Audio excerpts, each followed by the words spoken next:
ഞാൻ സുമ ടീച്ചർ, സുമ ശിവദാസ്. ഞാനിന്ന് ഉദ്ദേശിക്കുന്നത് ഒരു കൂട്ടാണ്. അതിനെ നമുക്ക് പുഴുക്കെന്ന് വേണേൽ പുഴുക്കെന്ന് വിളിക്കാം, കൂട്ടുകറിയെന്ന് വേണേൽ അങ്ങനെ വിളിക്കാം, എങ്ങനെ വേണേലും വിളിക്കാം. പക്ഷേ എല്ലാം കൂടെ കൂട്ടി കുഴച്ച ഒരു സൂത്രമാണ് ഇന്ന് ഉണ്ടാക്കുന്നത്. ഒന്നാലോചിച്ചാൽ പാചകം ഒരു ഭയങ്കര കലയാണ്. കലകളുടെയും ഏറ്റവും മുകളിലാണെന്ന് പറയാം സ്ഥാനം. അതിനകത്ത് ഒരുപാട് ശാസ്ത്രമുണ്ട്. അപ്പോൾ പാചകമുണ്ട്, ശാസ്ത്രമുണ്ട്. പക്ഷേ അതിൻ്റെ ഫലമായിട്ട് അവസാനം ഉണ്ടാക്കുന്ന ആ പ്രോഡക്റ്റ് ഉണ്ടല്ലോ, നമുക്ക് കിട്ടുന്നത്, ആ വിഭവം വാസ്തവത്തിൽ ഒരു മാജിക്കുമാണ്. സത്യം പറഞ്ഞാൽ മാജിക്കാണ്. എന്നാണെന്നറിയോ, നിങ്ങൾ ഓരോന്നും ചേർക്കുന്നു, അത് മിക്കവാറും ഓരോന്നിനും ചേർക്കേണ്ട കൃത്യമായ സമയം വരെയുണ്ട്. നെയ്യ് ചേർക്കേണ്ടത് എപ്പോഴാണ് എന്നൊക്കെ. അപ്പോൾ നമുക്ക് ഈ എല്ലാ 5, 6, 10, 12, 20 വരെ ഐറ്റംസ് ചേർത്ത് നമ്മളൊരു വിഭവം തയ്യാറാക്കിയാലും അവസാനം കിട്ടുന്ന പ്രോഡക്റ്റിന് ഇതിൻ്റെ ഒന്നും സ്വാദായിരിക്കുകയില്ല. ഇപ്പോൾ ഇതിൽ നിന്ന് തന്നെ ചേന എടുത്ത് മാറ്റി മറ്റൊരു മത്തങ്ങയും കുമ്പളങ്ങയും കൂടെ ഇത് വയ്ക്കാം. അപ്പോൾ മറ്റൊരു പ്രോഡക്റ്റാണ്. മത്തങ്ങയും ചേനയും തന്നെ കൂടെ വയ്ക്കാം, അത് അനദർ പ്രോഡക്റ്റ്. ഇത് ഞാൻ ഇന്ന് കുമ്പളങ്ങ ഈയിടെ ആദ്യമായിട്ട് ഇവിടെ ചെയ്തു ഇങ്ങനെ. അപ്പോൾ എനിക്ക് വളരെ നല്ലതാണെന്ന് തോന്നി. അതുകൊണ്ടാണ് ഞാനിന്ന് ഇത് എടുത്തിരിക്കുന്നത് തന്നെ, ഇതെല്ലാം കൂടി. പക്ഷേ മത്തങ്ങയും വൻപയറും കൂടെയോ പിന്നെ ചേനയും വൻപയറും കൂടെയോ 7-8 കിഴങ്ങ് വർഗ്ഗങ്ങൾ ചേർത്തുണ്ടാക്കുന്ന കൂട്ടുമിശ്രിതം പോലെയോ ഉള്ള സ്വാദല്ല ഇതിന്. നമ്മൾ ചിന്തിക്കുന്നതല്ല സ്വാദ്, അതൊരു മാജിക്കാണ്. ഞാൻ ഇന്ന് ചെയ്യുന്നത് മത്തങ്ങ, ചേന, കുമ്പളങ്ങ, ഇത് 3 ഇന്നിവിടെ ഉണ്ട്.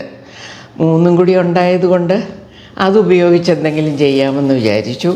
അതിനായിട്ട് ഞാൻ ഇത് കണ്ടോ, 1/2 കപ്പ് വൻപയർ, ഇതിന് വേണ്ട ഉപ്പും മഞ്ഞളും ഇട്ട് നല്ലപോലെ വേവിച്ച് വെച്ചിട്ടുണ്ട്. ഇത് ഈ പച്ചക്കറിയുടെ കൂടെ ഇട്ട് ഒന്നും കൂടെ വേവിച്ചാൽ വളരെ നല്ലതാണ്. അപ്പോൾ ഇത് കാണാൻ കിട്ടാതെ അങ്ങ് ഉടഞ്ഞ് ചേരും. അങ്ങനെ ഞാൻ ചെയ്യാറുണ്ട്. ആദ്യം മത്തങ്ങ ഒരു 300 ഗ്രാം, 250-300 ഗ്രാം ഉണ്ട്. അതായത് ഒരു സാധാരണ മേടിക്കുന്ന ഒരു കഷ്ണത്തിൻ്റെ പകുതി. അത് ഞാനിപ്പം ഈ കുക്കറിലോട്ട് ഇടുകയാണ്. ശകലം വെള്ളം ഒഴിക്കാം. ഇനി ഇത് അതേപോലെ ഒരു കഷ്ണം കുമ്പളങ്ങ, മത്തങ്ങ പോലെ തന്നെ അത്രയും വലിപ്പമുള്ള കഷ്ണങ്ങളായിട്ട് കുമ്പളങ്ങയും അരിഞ്ഞിട്ടുണ്ട്. അപ്പോൾ മത്തങ്ങയുമായി കുമ്പളങ്ങയുമായി. ചേനയും ഏകദേശം അത്രയും തന്നെ.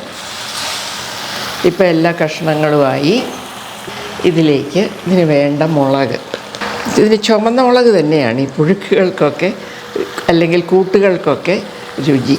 ചുമന്ന മുളക് 1 ടീസ്പൂൺ ഇട്ടു, അത് മതി, ഒരുപാട് എരിപ്പിക്കണ്ട. 1/2 ടീസ്പൂൺ മഞ്ഞൾപ്പൊടി. ഇനിയിപ്പോൾ നമ്മൾ വെള്ളം ഒഴിക്കാം.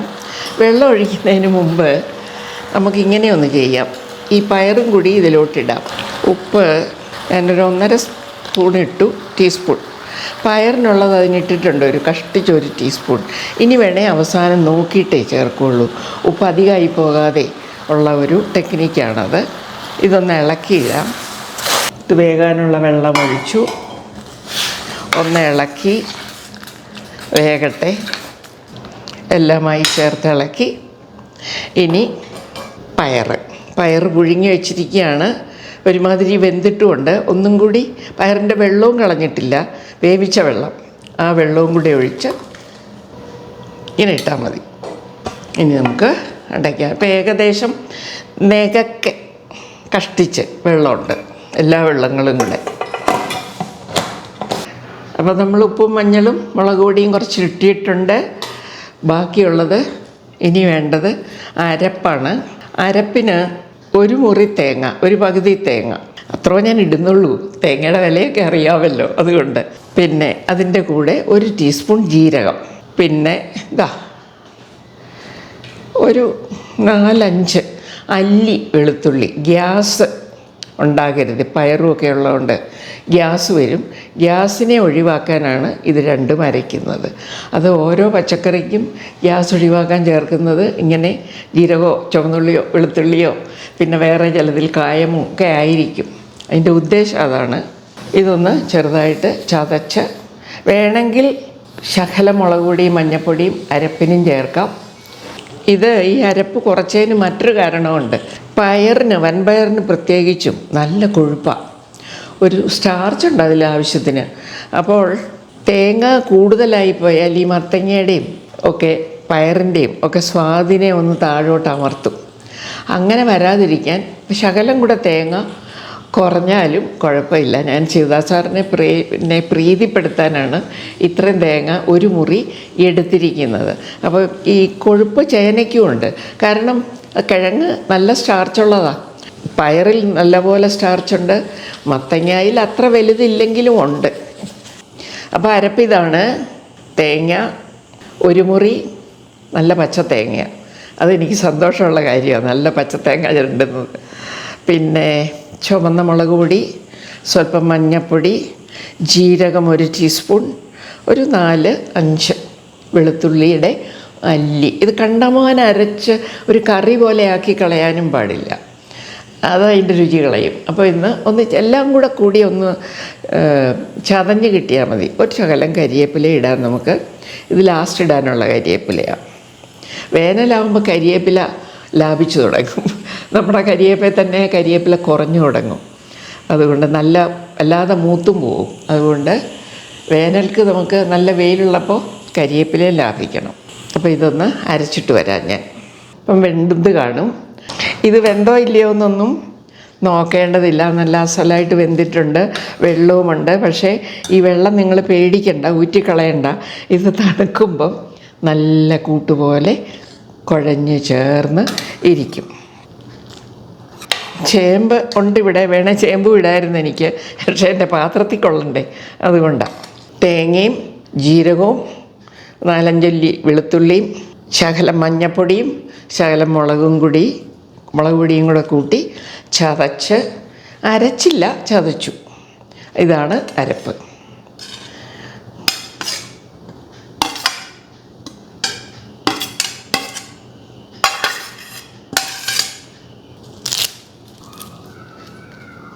കരിവേപ്പില ഇട്ടു. നിങ്ങൾക്കിപ്പോൾ ന്യായമായിട്ടും ഒരു സംശയം തോന്നും, ഇതിന് സ്വല്പം വെളിച്ചെണ്ണ ഒഴിക്കണ്ടേ എന്ന്. വേണ്ട, എണ്ണ ഒഴിക്കണ്ട. ചില പുഴുക്കുകൾക്ക് മതി എണ്ണ, അല്ലെങ്കിൽ ചില കൂട്ടുകൾക്ക് എണ്ണ ഒഴിക്കും. തിരുവാതിര പുഴുക്കിൽ ഉദാഹരണമായിട്ട് വെളിച്ചെണ്ണ ഒഴിക്കരുത്. അല്ലാതെ തന്നെ നല്ല ന്യൂട്രീഷനുണ്ട്. പിന്നെ ഇപ്പം ഇനി എണ്ണയും കൂടെ കൊടുക്കണോ? ഇത് വളരെ ഹെൽത്തി ആയിട്ടുള്ള ഒരു കൂട്ടാണ്. പാത്രപാകം വന്നെങ്കിലേ ഒരു കൂട്ടിൻ്റെ മട്ട് നമുക്ക് തോന്നുള്ളൂ. പാത്രപാകം വന്നുള്ളൂ ഇരുന്ന്. ഇനി അത്ര നിർബന്ധ വെളിച്ചെണ്ണ വേണം എന്നുണ്ടെങ്കിൽ ഒഴിക്കാൻ കിട്ടും, ഒഴിക്കരുതെന്നങ്ങനെ നിബന്ധനയൊന്നുമില്ല. ഇനി മറ്റൊരു കാര്യം കൂടെ പറയാം. ഇതാണ് നമ്മുടെ പ്രോഡക്റ്റ്. ഇത് കുറച്ച് കഴിഞ്ഞാൽ നല്ല മാജിക് പ്രോഡക്റ്റ് പോലെ ഇരിക്കും. കഴിക്കുമ്പോൾ അതിലും നല്ല മാജിക് രുചിയായിരിക്കും. തന്നെയല്ല, ഇത് വേണമെങ്കിൽ കഞ്ഞിയുടെ കൂടെ ഒരു കൂട്ടാനായിട്ട് ഉപയോഗിക്കാം, കാപ്പിയുടെ കൂടെ ഒരു ബ്രേക്ക്ഫാസ്റ്റ് ഡിഷായിട്ട് ഉപയോഗിക്കാം, ഉച്ചയ്ക്ക് ചോറിന് പകരം ഉണ്ണാം. എങ്ങനെ വേണമെങ്കിലും എപ്പോൾ വേണമെങ്കിലും ഇത് കഴിക്കാമെന്നുള്ളത് കൊണ്ട് ഇതിനെ ഒരു കംപ്ലീറ്റ് ഫുഡായി നമുക്ക് കരുതാം. പ്രത്യേകിച്ച് ഈ വെയിറ്റ് കുറയ്ക്കേണ്ടവർക്കും ഒക്കെ കുറച്ച് ഇത് മാത്രം കഴിച്ച് ചോറുണ്ടരുത്. അപ്പോൾ അങ്ങനെയും ഒക്കെ നീങ്ങാവുന്നതാണ്. അപ്പോൾ ഈ പ്രോഡക്റ്റ് ഇഷ്ടം പോലെ പ്രോട്ടീനുണ്ട് വൻപയറിൽ, വലിയ പയറിൽ. അത് മുഴുവൻ ഇതിലോട്ട് കിട്ടും. പിന്നെ ബാക്കി ചേനയ്ക്കും മത്തങ്ങയ്ക്കും കുമ്പളങ്ങയ്ക്കും ഉള്ള ഗുണഗണങ്ങൾ, ഫൈബർ ധാരാളമുണ്ട്. ഇതെല്ലാം നിങ്ങൾക്കറിയാം. ഓരോ പ്രാവശ്യവും ഞാനിതെടുത്തെടുത്ത് ഇപ്പം ഞാൻ ഈ പയറിൻ്റെ ഗുണമാണ് പറഞ്ഞതെന്ന് മാത്രം. അപ്പോൾ ഇതാണ് എൻ്റെ കൂട്ട്. പക്ഷേ ഇത് ഉണ്ണാറാകുമ്പോഴത്തേക്ക് കച്ചട്ടിയിലാണ് ഇതിൽ ഷോ വന്നേനെ. പക്ഷെ അത്രയും വലിയ കച്ചട്ടി വേണ്ടേ? കുറച്ച് നേരം കഴിഞ്ഞ് ഞാനിത് കാണിച്ചു തരാം. അപ്പോൾ നിങ്ങൾ അതിശയിച്ചു പോകും ഈ വെള്ളമൊക്കെ എവിടെ പോയെന്ന്. ഒരുപാട് വെള്ളം ഇല്ല ഇപ്പോഴും. കുറച്ചൊരു കുറുകി സ്പൂണ് കൊണ്ട് വേണേ അങ്ങനെ, കൈ കൊണ്ട് വേണേ അങ്ങനെ കഴിക്കാവുന്ന ഒരു പാകത്തിലേക്ക് ഇത് വരും. അപ്പം തീർച്ചയായിട്ടും അയ്യോ, ഒരു കാര്യം പറഞ്ഞില്ല. നിങ്ങളുടെ ഈ കുമ്പളങ്ങയിലേക്ക് കപ്പളങ്ങ ഇട്ടു. ഞങ്ങൾ 8 തരം കിഴങ്ങും അതിൻ്റെ കൂടെ പിന്നെ കപ്പളങ്ങയും കൂടെ ഇട്ട് സ്കൂളിൽ വെച്ച് ഒരാഴ്ച ലേബർ വീക്കൊക്കെ ഉണ്ടായിരുന്ന കാലത്ത് ലേബർ വീക്കിന് ഒരാഴ്ച തുടർച്ചയായിട്ട് വലിയ വാർപ്പ്, അടപ്രഥമൻ ഉണ്ടാക്കുന്ന പാലടപ്രഥമൻ ഉണ്ടാക്കുന്ന വലിയ വാർപ്പിനകത്ത് ഉണ്ടാക്കിയിട്ടുണ്ട്. അപ്പം ഞങ്ങളുടെ ഹെഡ് മാസ്റ്ററും ഒരിക്കൽ വന്ന് ഞങ്ങളിങ്ങനെ നുറുക്കാനൊക്കെ കൂടിയാൽ മതി, കരുണാകരച്ചേട്ടൻ ഉണ്ടാക്കിക്കോളൂ. അപ്പോൾ ചിലപ്പോൾ ഇളക്കാനും ഒക്കെ ഞാനും കൂടും കേട്ടോ. ഹെഡ് മാസ്റ്റർ വന്നിട്ട് പറഞ്ഞു, കപ്പളങ്ങ ഇട്, അത് ഇടാതിരിക്കണ്ട, കപ്പളങ്ങയും ഇതിൻ്റെ കൂടെ പോകും. അങ്ങനെയാണ് ഞാൻ പറഞ്ഞത് കപ്പളങ്ങയെ ഇടാവുന്നത്. അപ്പോൾ അങ്ങനെ നല്ല കപ്പളങ്ങയും ഇത് കുമ്പളങ്ങ ഇല്ലെന്ന് വെച്ചിടാതിരിക്കണ്ട, ഏതെങ്കിലും മാറ്റി കപ്പളങ്ങ വേണമെങ്കിൽ കപ്പളങ്ങ ഇടാം, ചേമ്പ് ഇടാം, തീർച്ചയായിട്ടും ഇടാം. ഏത്തക്കയൊക്കെ നമ്മൾ തിരുവാതിരപ്പുഴുക്കിൽ കണിശമായിട്ടും ഇടുന്നതല്ലേ. കായുണ്ടേ കായും ഇടാം, മധുരക്കിഴങ്ങ് ഇടാം, നനകിഴങ്ങ് ഇടാം, ചെറുകിഴങ്ങ് ഇടാം, എല്ലാം ഇടാം. ഇതൊരു സാധാരണ കൂട്ടാണ്. അപ്പോൾ അത് ഈ കപ്പളങ്ങ ഇട്ടെന്ന് വെച്ചാൽ ഒന്നും പേടിക്കണ്ട, നിങ്ങൾ ധൈര്യമായിട്ടിട്ടു. ഞാൻ പറയുന്നു നല്ല മാജിക്കൽ പ്രോഡക്റ്റ് കിട്ടുമെന്ന്. എല്ലാവരും ഉണ്ടാക്കി നോക്കുക. ഇടയ്ക്കിടയ്ക്ക് വല്ലപ്പോഴുമൊക്കെ ഇതൊക്കെ ഉണ്ടാക്കി കഴിക്കുക. നാടനാണെന്ന് വെച്ച് കംപ്ലീറ്റ് തള്ളിക്കളയാതിരിക്കുക. അതാണ് നാടൻ ഭക്ഷണത്തോട് എല്ലാവർക്കും വളരെ ഇഷ്ടമാണെന്നുള്ളതാണ് എൻ്റെ അനുഭവം. അതുകൊണ്ട് എല്ലാവരും ഇടയ്ക്കിടയ്ക്ക് നാടൻ വിഭവങ്ങൾ കഴിക്കാൻ ശ്രമിക്കണം അല്ലേ. നന്ദി, നമസ്കാരം.